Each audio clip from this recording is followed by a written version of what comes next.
회사는 정년 이후의 생활비를 책임져 주지 않습니다. 국민연금만으로 지금의 생활 수준을 그대로 유지하기도 어렵습니다. 자녀에게 내 노후를 맡길 수도 없습니다. 결국 10년 뒤 내 계좌에 얼마가 남아있을지는 오늘 내가 어떤 주문을 넣느냐에 달려 있습니다. 오늘은 QLD TQQQ 수익률보다 먼저 만들어야 할 것, 폭락장이 와도 10년 동안 주문을 멈추지 않는 방법을 말씀드리겠습니다. 50세 직장인이 월 100만원씩 10년을 투자하면 납입원금만 1억 2천만원입니다. 하지만 많은 사람이 1억 2천만원을 채우기 전에 멈춥니다. 돈이 없어서만은 아닙니다. 계좌가 떨어지는 모습을 견디지 못하기 때문입니다. QLD가 계속 오를 때 월 100만원을 넣는 것은 어렵지 않습니다. TQQQ가 크게 올랐을 때 장기 투자를 말하는 것도 어렵지 않습니다. 진짜 어려운 것은 계좌가 반토막 났을 때 다음 월급날 다시 주문하는 것입니다. 2020년 TQQQ는 고점에서 저점까지 약 73% 폭락했습니다. 고점 부근에 1억 원을 투자했다면 계좌가 한때 약 2,700만 원 수준까지 줄어드는 하락입니다. 내 돈 7천만 원 이상이 사라진 것처럼 보입니다.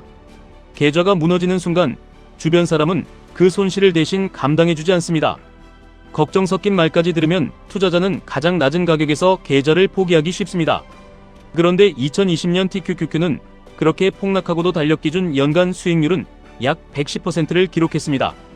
같은 해 안에서 약 73% 폭락과 2배가 넘는 연간 상승이 모두 일어난 것입니다. 물론 이것이 TQQQ를 무조건 보유하면 된다는 뜻은 아닙니다. 생활비까지 넣거나 대출을 받아 투자하거나 감당할 수 없는 비중으로 들어가면 폭락장에서 버티기 어렵습니다. 중요한 것은 최고의 수익률을 만드는 것이 아닙니다. 최악의 하락에서도 계속할 수 있는 구조를 만드는 것입니다. 예를 들어 매달 150만 원을 투자할 수 있다고 해서 전부 TQQQ에 넣을 필요는 없습니다. 일부는 QLD에 적립하고 일부는 TQQQ에 투자하고 일부는 현금으로 남겨둘 수 있습니다.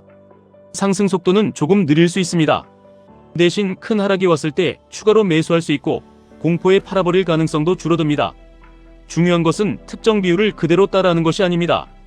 내가 60%, 70% 하락을 보더라도 유지할 수 있는 비중을 찾는 것입니다. 내가 잠을 잘 수 있는 비중이 결국 가장 오래 가져갈 수 있는 비중입니다. 40대와 50대가 투자에서 더 두려운 이유는 단순합니다. 20대처럼 다시 벌 수 있는 시간이 많지 않다고 느끼기 때문입니다. 자녀 학원비가 나갑니다. 대학 등록금도 준비해야 합니다. 주택대출도 갚아야 합니다. 부모님 병원비가 갑자기 생길 수도 있습니다. 그러다 계좌까지 떨어지면 이런 생각이 듭니다. 내가 너무 늦게 시작한 것은 아닐까? 이 돈마저 잃으면 어떻게 하지? 하지만 늦었다는 불안 때문에 레버리지를 더 높이면 오히려 남은 시간을 잃을 수 있습니다. 50세에 필요한 것은 한 번의 대박이 아닙니다.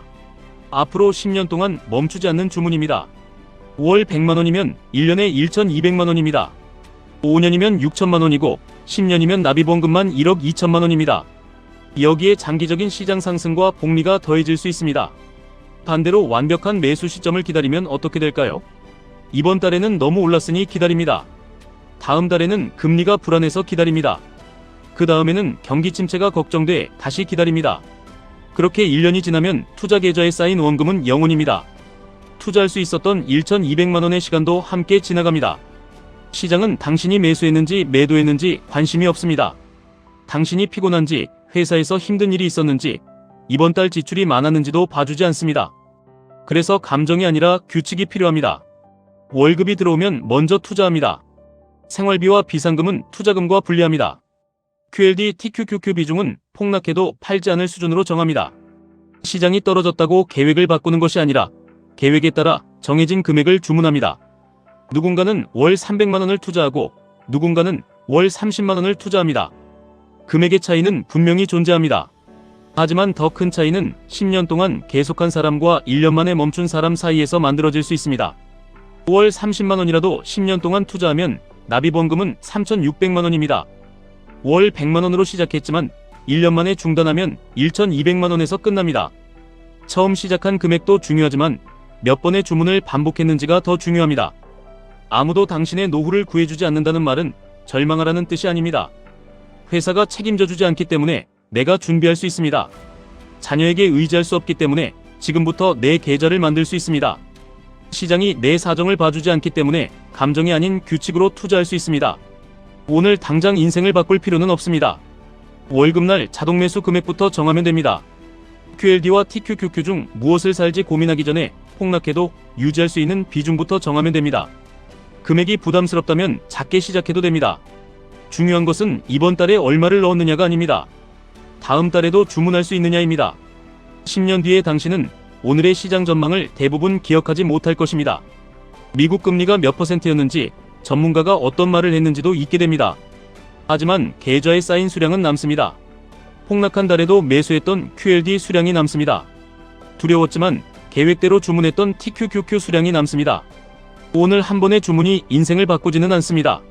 하지만 그 주문을 120번 반복하면 10년 뒤의 계좌는 달라질 수 있습니다. 아무도 당신의 노후를 대신 준비해주지 않습니다.